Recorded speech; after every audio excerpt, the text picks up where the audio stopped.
Gracias, Señor. Tenemos un Dios maravilloso. ¿Usted lo cree? Qué bueno, porque si no lo cree, igual Él es maravilloso. Él sigue siendo Dios. Amén. Quiero invitarles a abrir su Biblia en el libro de Deuteronomio, en el capítulo 6, y vamos a leer un pasaje muy conocido. Deuteronomio capítulo 6. Vamos a leer desde el versículo 4 hasta el versículo 9. Para continuar hablando acerca de la familia. Y hoy hablaremos del diseño de Dios en la familia. Han sido temas por demás interesantes, temas que nos edifican, que nos enseñan y que esperamos que podamos ponerlos en práctica, todos, no solo algunos, todos, desde el que lo enseña hasta el que lo escucha. Necesitamos poner en práctica todos estos principios que hemos estado aprendiendo acerca de la familia para tener familias conforme al propósito de Dios.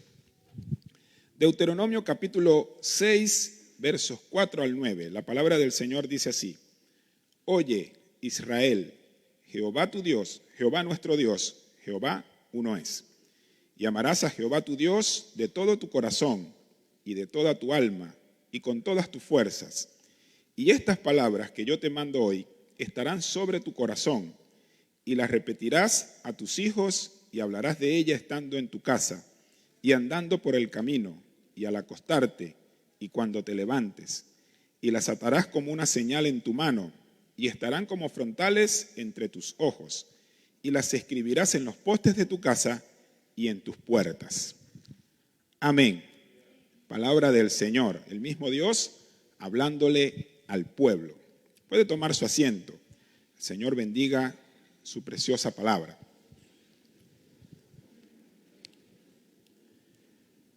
Hemos cantado y hemos reconocido que nuestro Dios es grande y fiel. Grande y fiel es nuestro Dios. Maravilloso es nuestro Señor.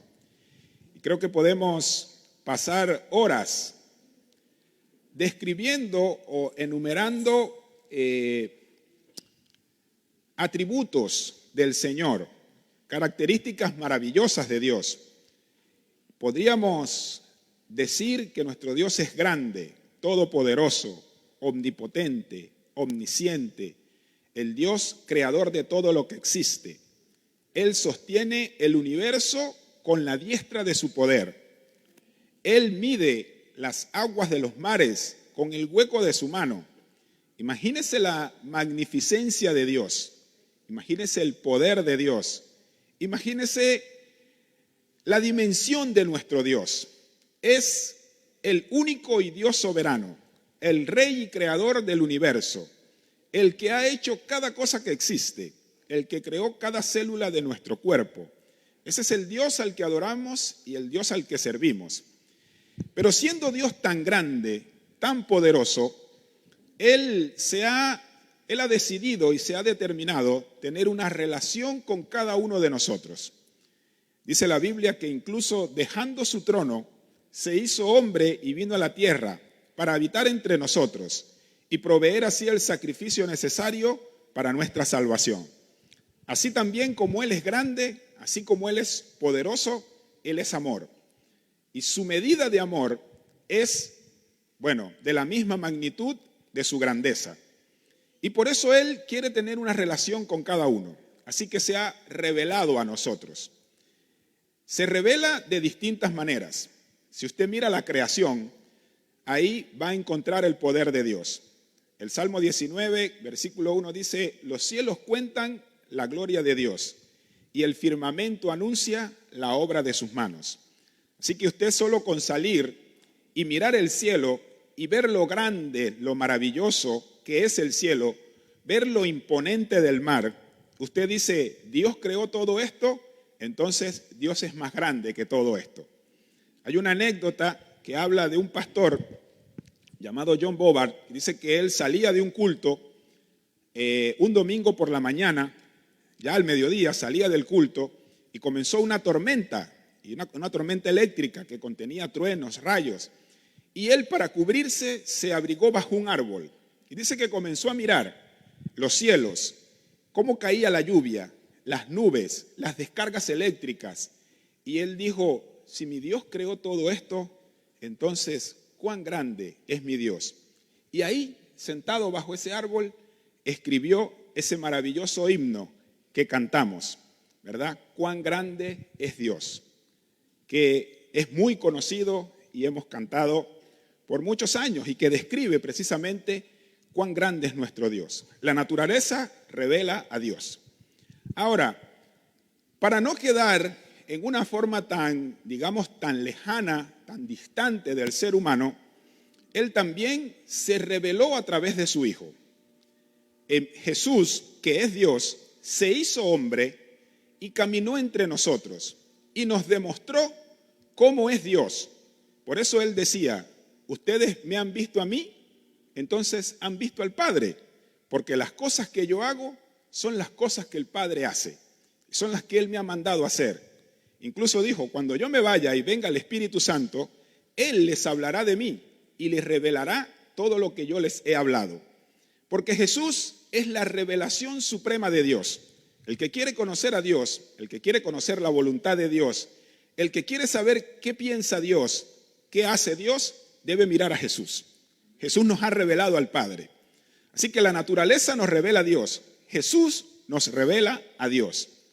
Ahora, aunque esas son cosas supremas, de todas maneras también se revela de forma personal.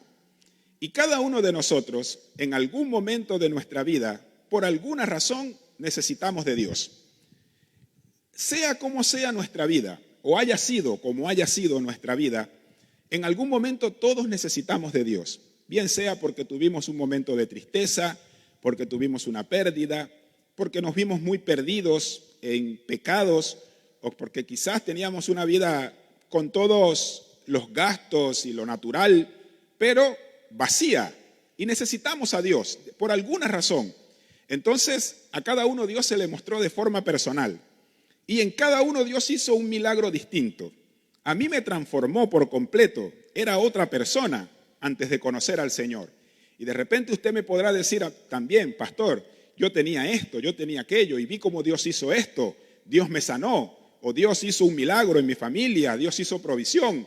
A cada uno se le ha revelado el Señor. Así que se revela a través de la naturaleza de forma general, se revela a través de Jesús de forma suprema y se revela a cada uno de nosotros de forma individual. Pero también hay una cuarta forma en la que Dios se revela y es a través de su palabra. Si queremos conocer la voluntad de Dios, hay que leer la Biblia. Porque en su palabra el Señor ha dejado escrito sus pensamientos. La Biblia es la palabra de Dios escrita en lenguaje humano. Porque para poder entenderla, Dios tenía que usar personas, tenía que usar recurso humano para que a través de la vivencia humana se expresara el pensamiento de Dios. Entonces quedó registrado en la Biblia todo lo que Dios quiere y todo lo que Dios hace. Usted quiere saber cuál es el plan de Dios para su vida, lea la Biblia. Usted quiere saber cuál es la voluntad de Dios para la humanidad, lea la palabra de Dios. ¿Cómo agradamos a Dios? En la Biblia lo encontramos. ¿Qué exige Dios? En la Biblia está. ¿Qué nos da Dios? La Biblia lo revela. La Biblia es la palabra de Dios. Y ahí, revelada, está el propósito y el diseño de Dios para la familia. Siempre hemos dicho y lo hemos resaltado y lo vamos a decir siempre, la familia cobra un papel preponderante, un papel relevante, importante dentro de las Escrituras. Desde Génesis hasta el Apocalipsis, la familia es la protagonista. No hay ningún personaje bíblico del que se hable de forma individual. Cualquiera, piense en cualquier personaje. Usted piensa en Adán, Dios le dio una esposa y le dio hijos. Y usted conoce sus nombres, porque son personajes importantes en la vida de Adán. Dios escogió a Abraham y la promesa se la dio en su familia. En tu esposa te daré descendencia. Y a su hijo le mantuvo la promesa. Y conocemos los nombres de los hijos de Abraham.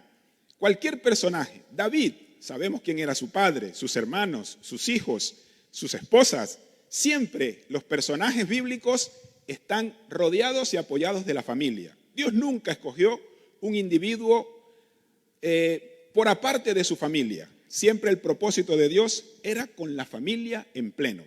Así que la familia cobra un papel protagonista dentro de la Biblia.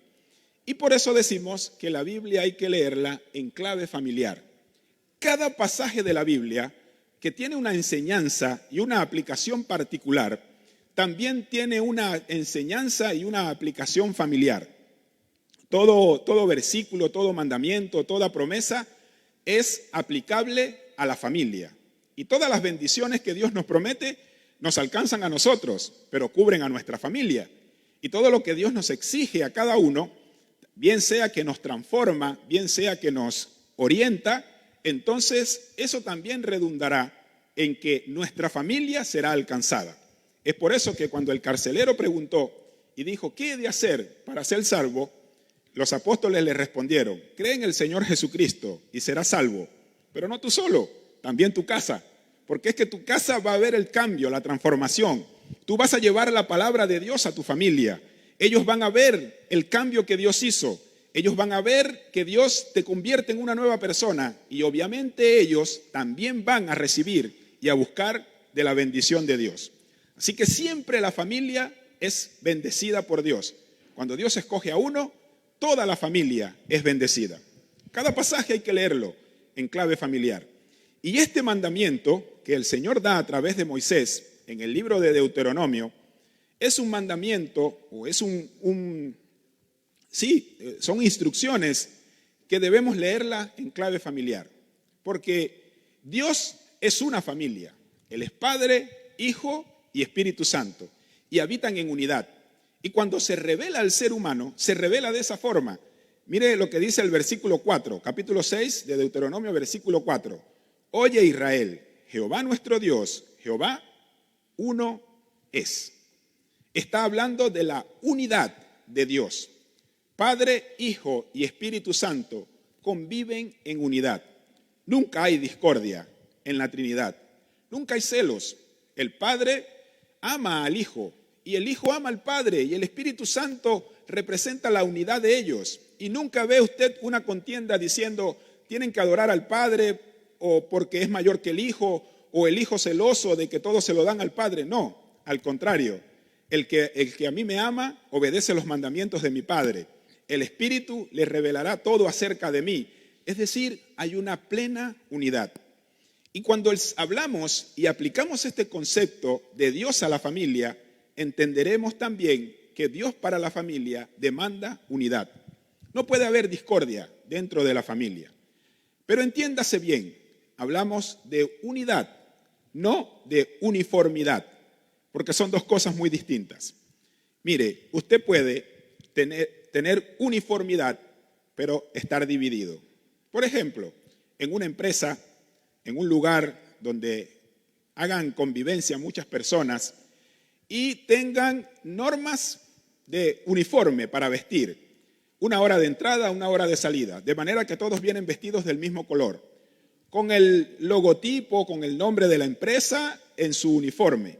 Todos están vestidos de la misma manera, todos van al mismo lugar. Sin embargo, puede haber discordia, puede haber envidia, puede haber contienda, celos, divisiones, cada uno buscando su propio favor, incluso enemistades, buscando dañar a otros por favorecerse uno mismo. A pesar de que están uniformados, no están unidos. En cambio, la unidad es distinto. En la unidad, cada uno puede tener sus propias características. Cada uno puede ser diferente al otro, pero todos van tras el mismo objetivo. Y en la familia es necesaria la unidad, no la uniformidad. Es decir, cada uno puede tener una personalidad o tiene una personalidad diferente. Cada uno es una persona, un individuo. Cada uno tiene gustos particulares. Pero sin embargo, todos deben buscar la unidad y el bienestar de la familia. Cada uno colaborando en pro del avance, del progreso y del crecimiento de la familia. Cada uno haciendo lo que le corresponde. Cada uno cumpliendo su rol adecuadamente para que haya paz y armonía en la familia. El Señor lo habla claramente en aquel famoso pasaje de Efesios capítulo 5, a partir del versículo 21, cuando dice: sométanse los unos a los otros en el amor de Cristo. Es decir, cada uno esté al lado del otro, colaborando, no molestando, no dividiendo, sino más bien causando o provocando armonía.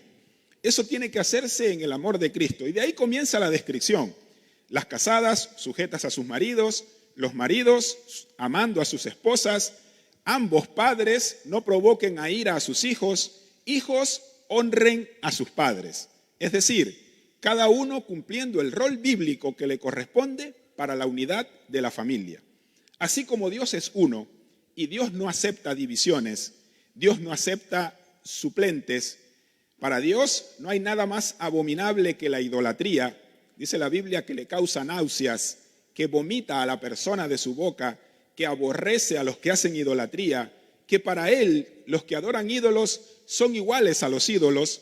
Entonces, así Dios, como no acepta divisiones, como no acepta intromisiones en su vida y en su familia, tampoco las acepta para cada familia.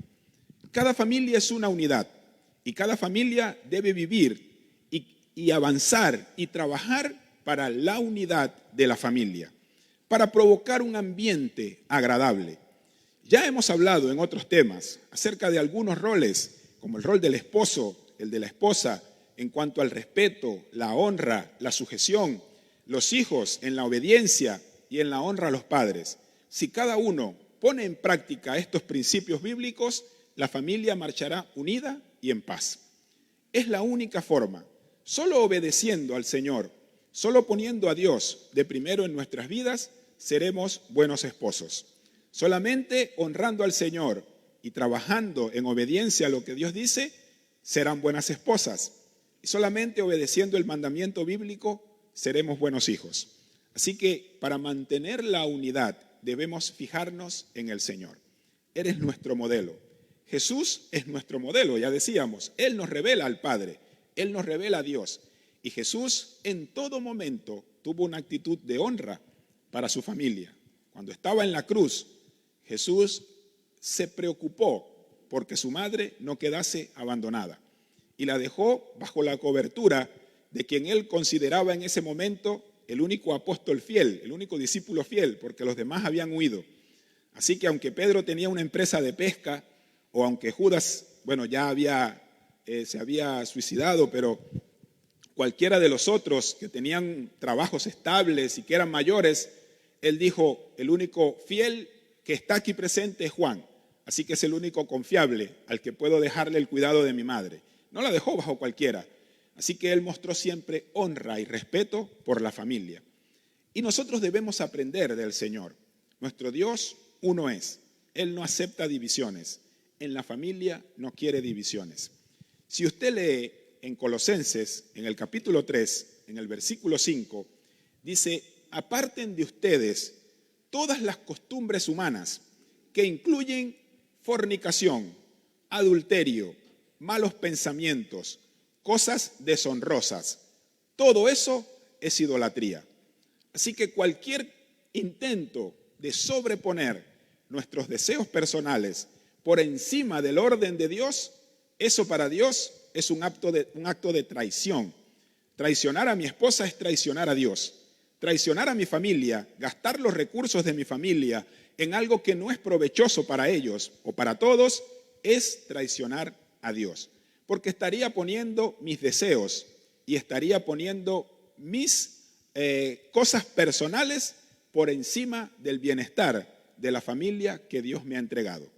Así que no se puede romper el orden de la familia, no se puede traicionar a la familia, porque estaríamos yendo en contra del principio bíblico de Dios, la unidad en la familia, unidad que Él nos muestra, que Él nos modela, habitando en familia, Padre, Hijo y Espíritu Santo. Así que fijémonos en el Señor y trabajemos por la unidad de la familia. Lo siguiente que dice el versículo 5, dice: amarás a Jehová tu Dios de todo tu corazón, de toda tu alma y con todas tus fuerzas. Ahora, Dios no solamente exige unidad, sino también totalidad de esa unidad y de ese amor para la familia. Dios no acepta, no comparte su gloria con nadie. Él dice, si vas a amar a Dios, no puedes amar al dinero, porque no se puede servir a dos señores. No puedes decir, Dios, yo te amo, pero voy a buscar mi propia conveniencia, o voy a hacer las cosas a mi manera. No, a Dios se le ama en totalidad. Hay un ejemplo claro, o mejor dicho, hay dos ejemplos claros, solamente que son contrapuestos en la Biblia. En una ocasión Jesús estaba enseñando y dice la Escritura que llegó un joven al que se le conoce como el joven rico y llegó y le dijo, Señor, ¿qué he de hacer para heredar la vida eterna? Mire la pregunta, ¿cómo puedo asegurarme mi entrada al cielo? ¿Cómo puedo salvar mi vida? En juego está la salvación de su alma. Lo que Jesús le va a responder es la clave para que pueda entrar al cielo, asegurando su salvación eterna. Y Jesús le dice, debes cumplir toda la ley. El hombre, quizá de forma orgulloso, tranquilo, relajado, dijo, bueno, lo tengo, la he cumplido, Señor. Me llama la atención que Jesús no le dice, mentira, no la has cumplido. En ningún momento Jesús lo desmiente. No le dice, tú has sido mentiroso, tú has deshonrado a tus padres. No, Jesús acepta la respuesta del joven. Así que en cierta forma el hombre se había esforzado por cumplir la ley. Entonces Jesús le dice, te falta algo. De la ley, de eso que estás diciendo, hay un detalle. Y es que el mandamiento dice, no te harás ídolos, no adorarás dioses ajenos. Entonces, hijo, vende todo lo que tienes y dalo a los pobres. Vamos a ver si el dinero no es tu ídolo. Y el joven, dice la Biblia, se puso triste y se marchó porque tenía mucho dinero. En otras palabras, Señor, ¿qué he de hacer para ser salvo? El Señor le responde, no puedes amar el dinero más que a Dios. Y el joven dijo, lamentable, amo más el dinero que a Dios.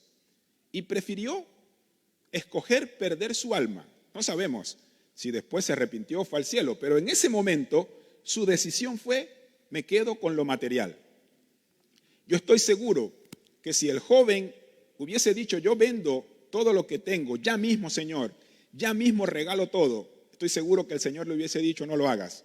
¿Sabe por qué? Porque como les digo, el otro ejemplo es la contraparte, el de Abraham. Jesús le dice a Abraham, el Señor le dice a Abraham, dame a tu hijo, al que amas. Y Abraham no lo dudó en ningún momento.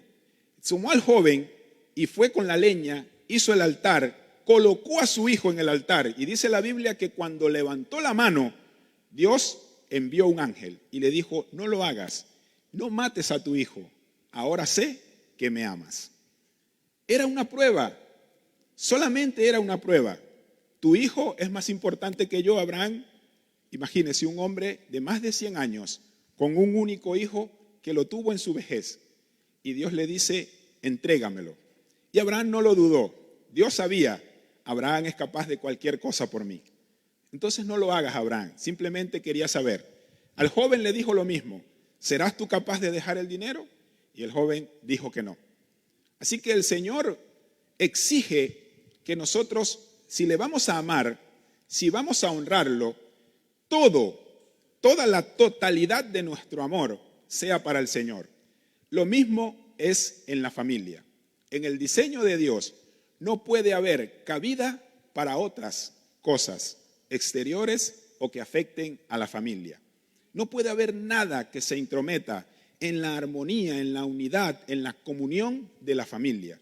Porque todo nuestro corazón, toda nuestra alma y todas nuestras fuerzas están enfocadas en la unidad de la familia que Dios nos ha entregado.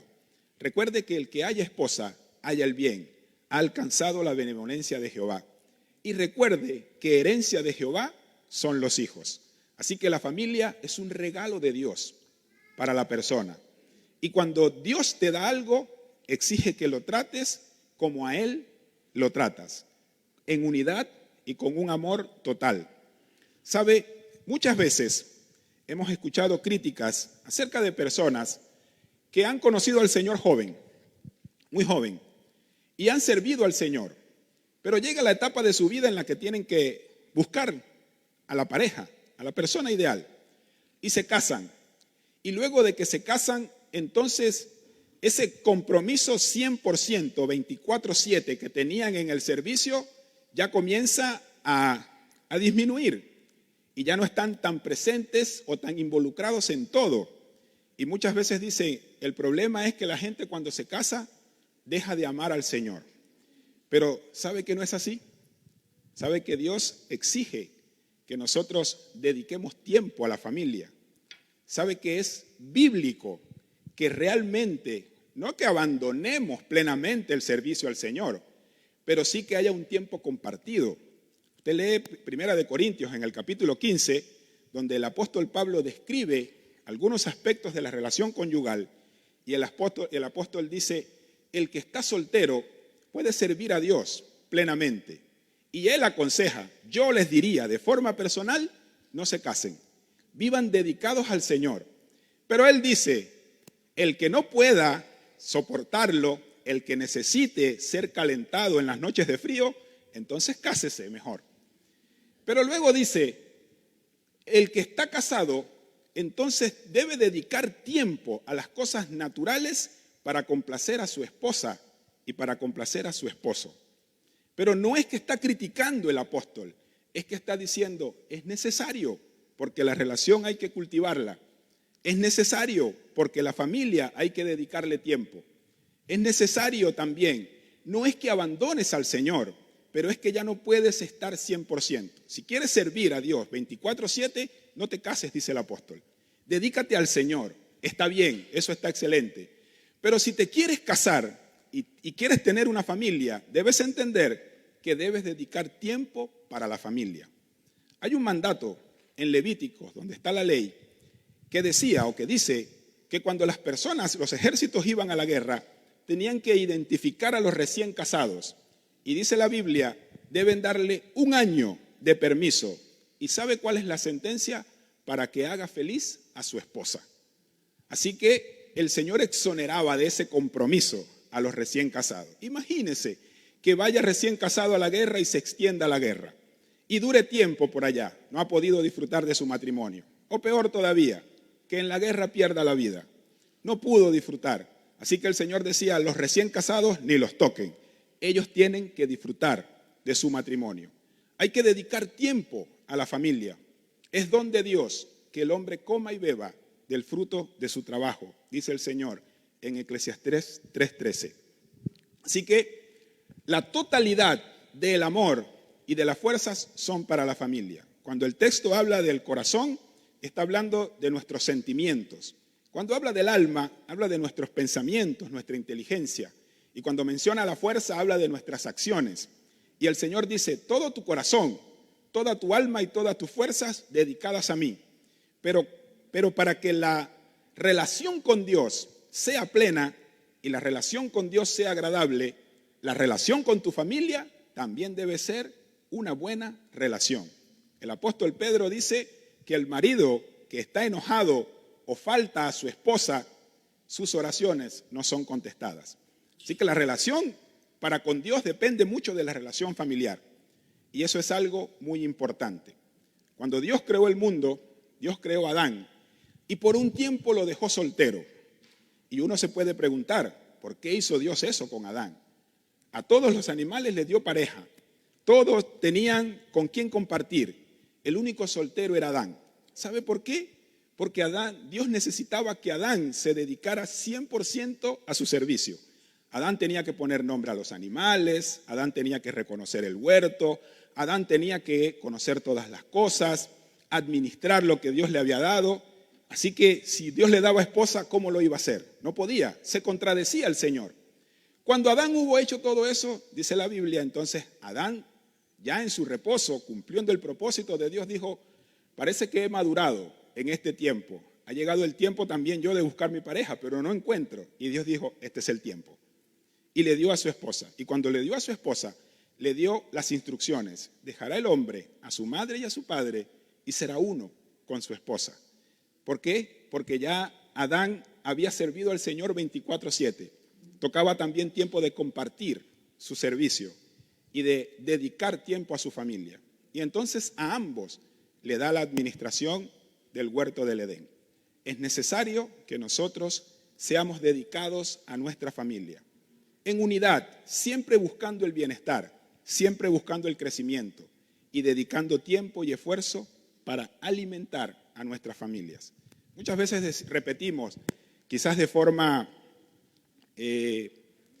automática, podemos decir, nuestro primer ministerio es la familia, pero si es nuestro primer ministerio, hay que dedicarle tiempo, hay que dedicarle oración, hay que dedicarle estudio, porque así se tiene el ministerio. Entonces, hagámoslo. Hay que también decidir por hacer un ministerio de la familia. Oye Israel, nuestro Dios uno es. Habla de su unidad, unidad que quiere en la familia. Amarás a Jehová tu Dios de todo tu corazón, de toda tu alma, con todas tus fuerzas. Habla de dedicación. El versículo 6 dice, estas palabras que yo te mando estarán sobre tu corazón. El versículo 7 dice, las repetirás a tus hijos. Pero fíjese, antes de enseñar a nuestros hijos, debemos asegurarnos de nosotros conocer la palabra de Dios y vivirla. Estas palabras que te mando estarán sobre tu corazón. Es decir, estarán grabadas en tu vida. Esto es un mandamiento para aquellos que estamos casados, tenemos familia y queremos instruir hijos en el Señor, pero también para los que no se han casado, deben saber que cuando tengan familia, antes debemos nosotros conocer la palabra del Señor y, muy importante, ponerla en práctica, ser ejemplo. No hay nada más triste o nada más simple, sin propósito, que querer enseñar sin dar el ejemplo. Que enseñar algo, pero practicar lo contrario. El típico ejemplo que hemos escuchado seguro muchas veces. Una persona, un padre o una mujer que le dice a su hijo, hijo, no digas mentira porque eso es malo. Eso está mal, decir mentira. Pero luego llega alguien a buscarle y le dice, hijo, sal y di que yo no estoy. Entonces, te enseño con palabras, no debes mentir, pero con acciones te demuestro lo contrario. Y para nosotros poder enseñar y exigir el cumplimiento de la palabra de Dios en nuestra familia, primero debemos ser modelo. Primero debemos ser ejemplo. En Hechos, en el capítulo 1, versículo 1, cuando el apóstol Lucas está escribiéndole a Teófilo, él le dice, Teófilo, me he dispuesto a escribir las muchas cosas que han sucedido. Esas cosas que Jesús primero hizo y luego enseñó. Jesús primero enseñaba con el ejemplo y luego lo expresaba en palabra. Y si usted lee Mateo en el capítulo 7, versículos 27, 28, dice la Biblia que la gente se asombraba de él y decían, él enseña como los que tienen autoridad, no como los escribas y los fariseos. ¿Por qué Jesús sí tenía autoridad? Porque Jesús vivía lo que enseñaba.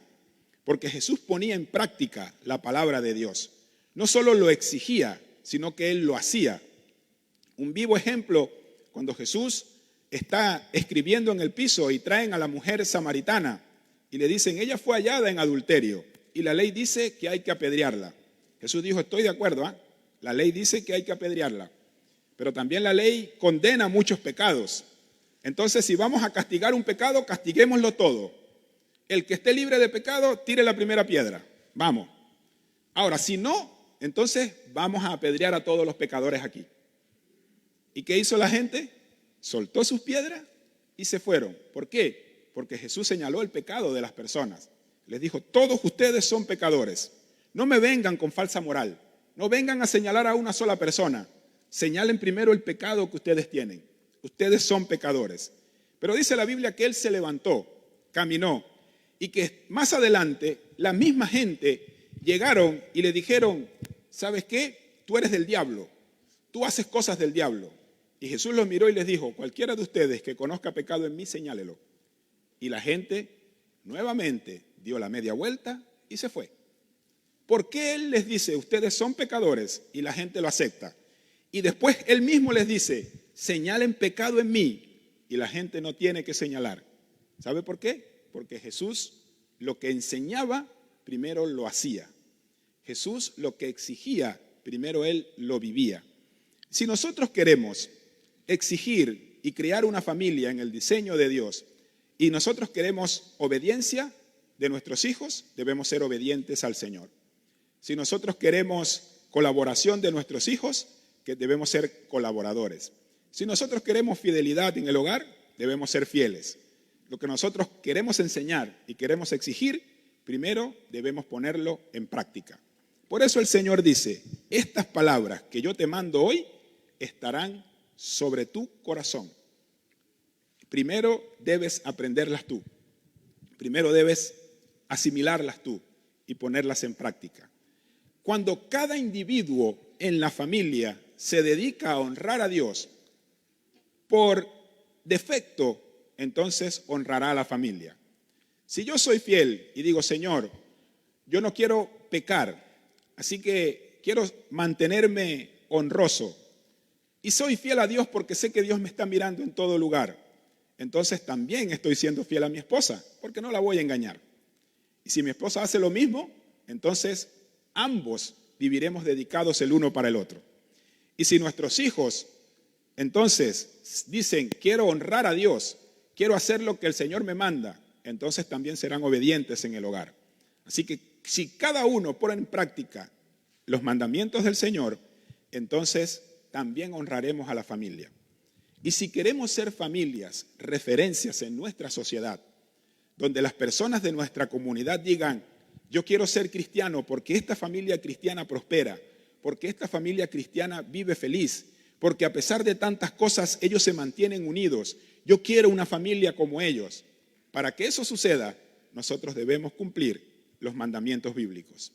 Así que las cosas que el Señor nos manda deben estar sobre nuestro corazón.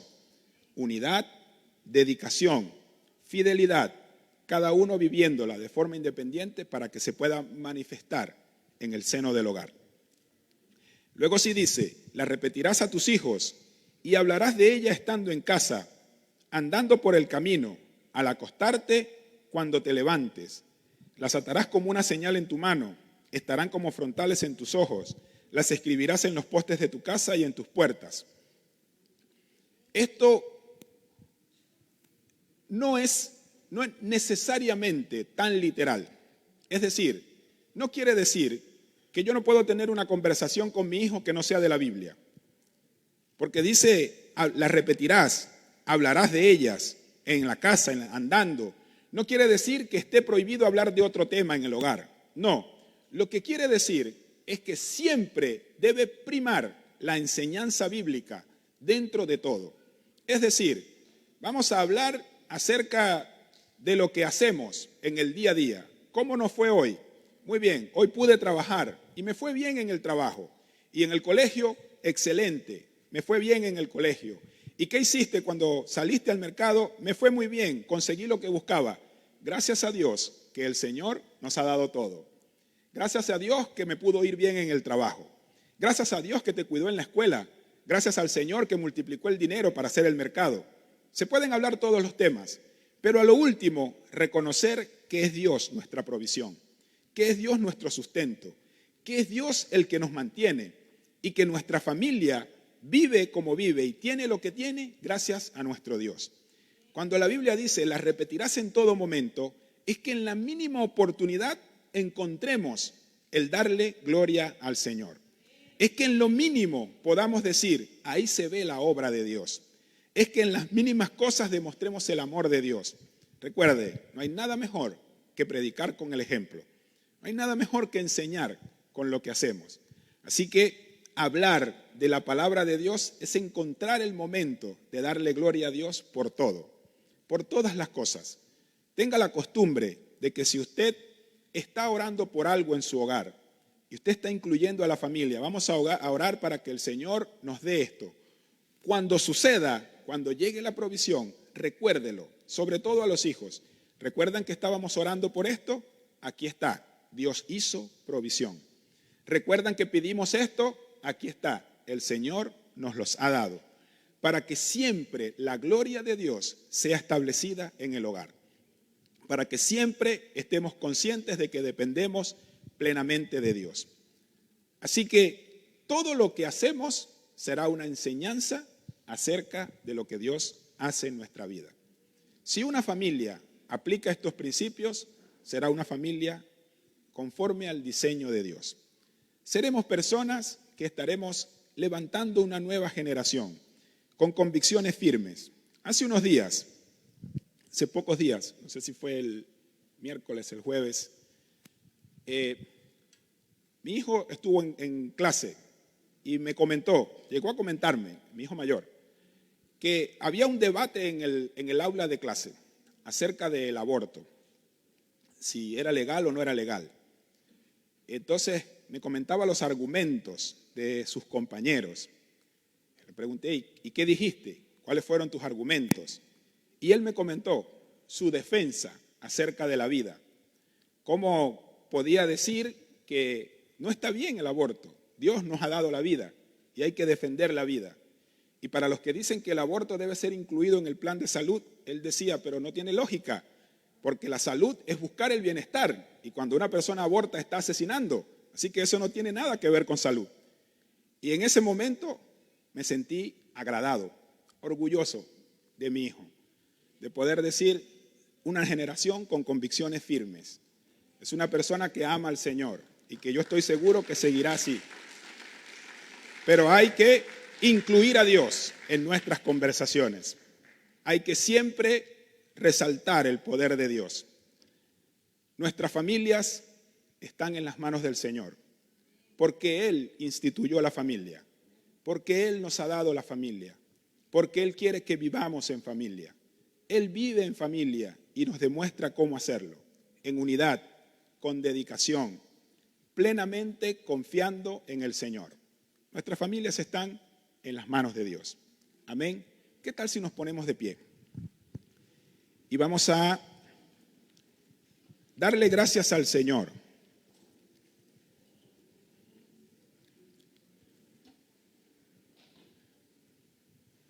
No sé si está con su familia. Si está con su familia, tómele la mano, abrácele, acérquese.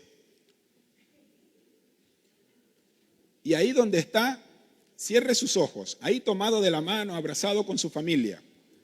Cierre sus ojos y dele gracias al Señor. Comience a darle gracias a Dios.